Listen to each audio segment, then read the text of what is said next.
Once a week, the bamboo treehouse smells like soap and sunshine. That's how everyone knows it's blanket laundry day. I carry a basket of tiny blankets down to the stream while Pultu walks beside me like security, and Jojo balances on a low branch above, supervising. I wash each blanket by hand, remembering the first night it held a shaking body, the first time it caught a deep, safe sleep. When they're clean, I climb halfway up the tree and tie a long rope from one branch to another. Moonlight, vanilla, Oreo, chocolate, and Waffle all gather on the balcony to watch as I hang each blanket like a little flag. Striped ones, soft plain ones, one with tiny paw prints faded from time.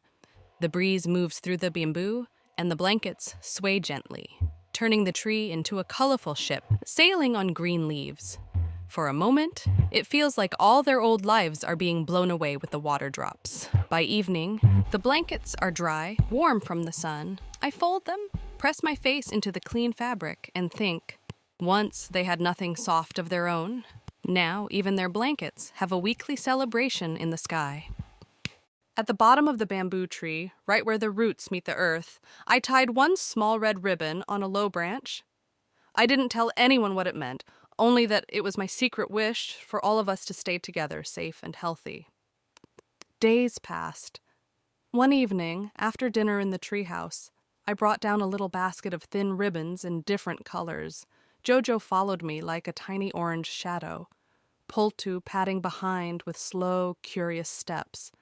I tied a soft yellow ribbon for Jojo, for the day I met you, a deep green one for Pultu, for strength and protection, a pale blue for Moonlight, for calm dreams, cream for vanilla, black and white for Oreo, warm brown for chocolate, bright orange for Waffle, each tied carefully, each with a wish whispered into the bark.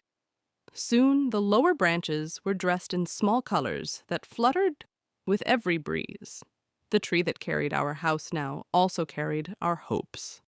As the wind moved through the ribbons, they made a soft rustle like quiet applause.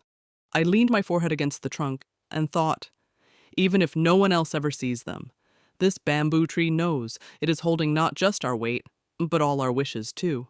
One day I noticed something. My babies could sleep through storms, fireworks, even the neighbor's loud radio, but not through my own rushing, sweeping too fast, talking on the phone, moving bowls and blankets, like the day was always on fire.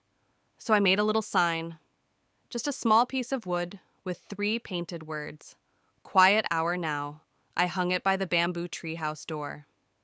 The rule wasn't for them, it was for me.